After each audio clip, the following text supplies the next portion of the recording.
जय सिया राम। चांद की खूबसूरती का भला कौन कायल नहीं है। चांद की जो रोशनी, दूधिया रोशनी जब इस धरा पे फैलती है तो हर कोई आकर्षित होता है। लेकिन साल में एक दिन ऐसा आता है जिसे शरद पूर्णिमा कहते हैं। उस दिन चांद अपने 16 कला से परिपूर्ण नजर आता है और शरद पूर्णिमा का काफ़ी खास महत्व भी है। क्या महत्व है उस दिन, क्या उपाय करने चाहिए, क्या कुछ करना चाहिए, हिंदू शास्त्रों में, धर्म में क्या बताया गया है, ये बताने के लिए इस वक्त हमारे सामने उपस्थित हैं आचार्य डॉक्टर रजनीकांत श्रीवास्तव जी। स्वागत है आपका आचार्य जी। राम राम। और आचार्य जी ललाट विद्या के भी काफ़ी अच्छे जानकार हैं। आचार्य जी ये बताइए कि ये शरद पूर्णिमा का इंतजार काफ़ी लोगों को रहता है। ये शरद पूर्णिमा है कि कब और इसमें क्या उपाय किए जाते हैं? देखिए, शरद पूर्णिमा जो है नॉर्मली थी दशहरा के 5 दिन के बाद आती है। इसका संबंध ऐसा हम लोग देते हैं। आपने सुना होगा पूनम का चांद। जी हाँ। आपने सुना होगा 14वीं का चांद। 14वीं का चांद। हाँ। हर खूबसूरती या सुंदरता की तुलना हम लोग चांद से करते हैं। शेरो शायरी गजल वगैरह में काफी वर्णन है। जितने भी शायर टाइप लोग होते हैं इन्होंने चांदनी के ऊपर पसंदीदा विषय है। हाँ, पसंदीदा विषय है। ब्यूटी से इसका संबंध है। आप क्या देखेंगे, साइंस के हिसाब से चले कि जो इस मंगलवार 19 तारीख को 19 अक्टूबर को जो उस दिन हमारा जो चांद का ये दिन है, तो आप क्या देखेंगे कि जो दूधिया रोशनी आ रही है चांद की वो गजब की आती है। हर साल बहुत ही सुंदर उस दिन का जो लोग खीर बनाते हैं। खीर बना के क्यों रखा जाता है? कहते हैं कि उस दिन धरती पे लक्ष्मी जी आती हैं। धरती पे लक्ष्मी जी आती हैं और विचरण करती हैं, घूमती हैं, भ्रमण करती हैं। कई जो जेम स्टोन के लोग हैं या क्रिस्टल वगैरह, पिरामिड वगैरह, ये सब निकाल के नमक के पानी से धुल के इस चांदनी रात को रख देते हैं छत के ऊपर, ताकि उस पर फुल रूप से एनर्जी आ जाए। एनर्जाइज, क्योंकि चांद सबसे करीब धरती के काफी करीब आ जाती है और इसका कोई जोड़ नहीं है। बड़ा ही प्यारा सीन होता है। जिस आदमी की सांस की प्रॉब्लम होती है, ब्रीदिंग एलर्जी होती है, दम्मा की होती है, कई लोग खीर बना के छतों के ऊपर ऐसे कि कोई जीव जंतु ना खा पाए और पूरी रात उस पे शरद की चांद की रोशनी दूधिया उस पे पड़ती रहे। उसमें अमृत की वर्षा होती है और उसके कारण से काफी हेल्थ वाइज काफी अच्छी देखी गई है।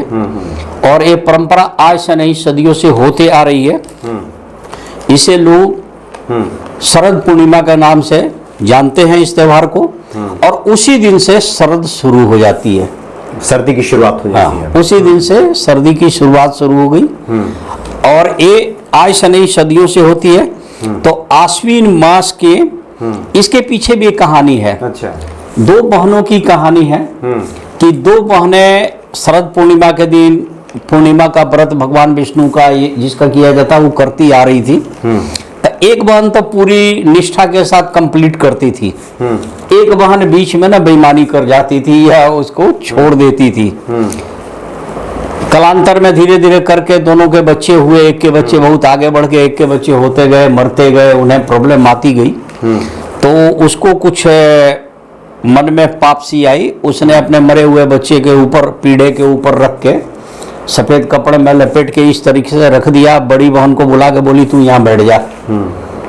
वो चाहती थी कि इसके ऊपर कलंक लगे कि इसके कारण मेरा बच्चा मर गया। लेकिन वो उसके बैठते ही, बड़ी बहन के बच्चे उसके स्पर्श होते ही वो बच्चा, मरा हुआ बच्चा जीवित हो गया। तो शरद पूर्णिमा का ये भी एक कहानी आती है और लक्ष्मी जी के साथ इसका संबंध है। अब जैसे हम लोग हैं एस्ट्रोलॉजर जो है क्या करते हैं कि अपने जो पहने हुए अंगूठी हैं गंगाजल से धुल दी है, साल्ट से, नमक से भी धुल दी जाती है, निगेटिव ऊर्जा हट जाती है और उसको छत के ऊपर रख देते हैं। जितने भी आपके पिरामिड, क्रिस्टल्स वगैरह जितने भी हैं उनको चार्ज करने के लिए नमक के पानी से धुल के रख देना चाहिए। रात के टाइम में इसको खीर बना के इस हिसाब से रख देना है। खीर में क्या है कि दूध है, चावल है। जी हाँ, जी हाँ। दोनों चंद्रमा का प्रिय है। चंद्रमा की जो रोशनी से उसमें और ज्यादा ऊर्जा आ जाती है और इससे क्या होती है कि बहुत ज्यादा लाभ मिलता है और अमृत की वर्षा होती है। अब माँ लक्ष्मी खुद उस दिन धरती पे विराजमान रहती है, तो सांस लेने वालों को काफी आराम मिलता है। ब्रीदिंग दमा के जो पेशेंट होते हैं, ब्रीदिंग एलर्जी, किसी भी तरह के ब्रीदिंग ब्रोंकास्टिक हो चाहे कुछ भी हो, नहीं ठीक होती है, तो शरद पूर्णिमा के दिन खीर बना के छत के ऊपर रख देते हैं। और आचार्य जी उसमें चांदी के पात्र में, चांदी के पात्र का रिवाज ये है कि चांदी भी ना मन का कारक है, चंद्रमा का कारक है, शीतलता को बढ़ाता है चांदी, ऐसे ही आरोग्य के लिए बड़ा सही होता है। चांदी के बर्तन में रख दीजिए, जिसके पास चांदी की बर्तन नहीं है वो चांदी का एक सिक्का रख दे, उसमें डाल दें। हाँ, अगर ऐसा नहीं है तो किसी पात्र के नीचे कच्चा चावल रख दें। अच्छा। और उसके ऊपर बर्तन रख दें, बर्तन के ऊपर कटोरी है तो हाँ हाँ, लेकिन ज्यादा अच्छा रहेगा चांदी का घर में तो। हाँ जी, हाँ जी। तो इस तरह की चीजें हैं। तो धन की देवी धरती पर आती हैं, इसलिए इसको हम लोग बोलते हैं, कई जगह जागृति पूर्णिमा भी बोलते हैं, जागरी पूर्णिमा बोलते हैं, जागरी पूर्णिमा कहते हैं, जागरी पूर्णिमा बोलते हैं। कई लोग जग जग के रात भर वो दूधिया रोशनी का नहाते हुए पृथ्वी की पूरी सीन वाकई आचार्य जी वैसे शास्त्र में आप कालिदास का रघुवंशम वगैरह देखें तो मदनोत्सव मनाया जाता था। हाँ जी, हाँ जी, हाँ जी। शरद पूर्णिमा की रात में भी हाँ जी, हाँ जी। मदनोत्सव का हाँ जी, हाँ जी, हाँ जी, हाँ जी। जी। तो आचार्य जी यानी कि वही स्टील की कटोरी में चावल पका करके उसमें खीर बना करके, हाँ जी, और उसकी पूरी रात छोड़ दी जाती है चांद। हाँ जी, हाँ जी, हाँ जी, हाँ जी।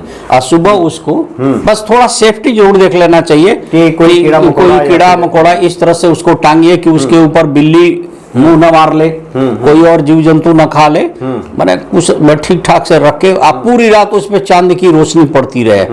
और इस रोशनी में आप लोग भी बाहर निकल के थोड़ा सा देखें नजारा, काफी आपको मनमोहक नजारा मिलेगा, मन को खुश हो जाएगा। माँ लक्ष्मी की कृपा बरसती है उस दिन। माँ लक्ष्मी इस दूधिया रोशनी के साथ खुद पृथ्वी पर विचरण करती है, धन का आगमन बढ़ता है। शरद पूर्णिमा की यही खासियत है, इसलिए इसको लोग करते हैं और खीर बनाने की रिवाज है। और आप लोग भी जो अंगूठी पहने हैं उससे चार्ज कर लें, बहुत अच्छी बात होगी जी। यानी काफी ये शुभ घड़ी इसको कह सकते हैं। हाँ जी, हाँ जी, हाँ जी, हाँ जी। प्रकृति के साथ मेल जोल तो बढ़ता ही है।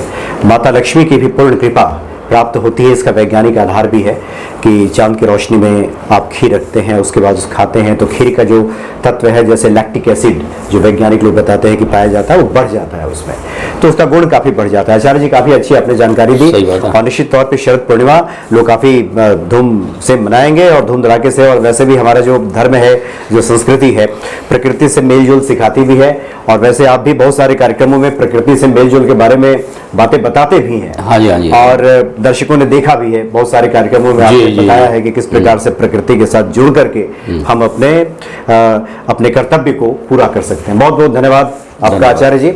आगे भी हम बात करते रहेंगे आपसे। जय सिया राम। जय श्री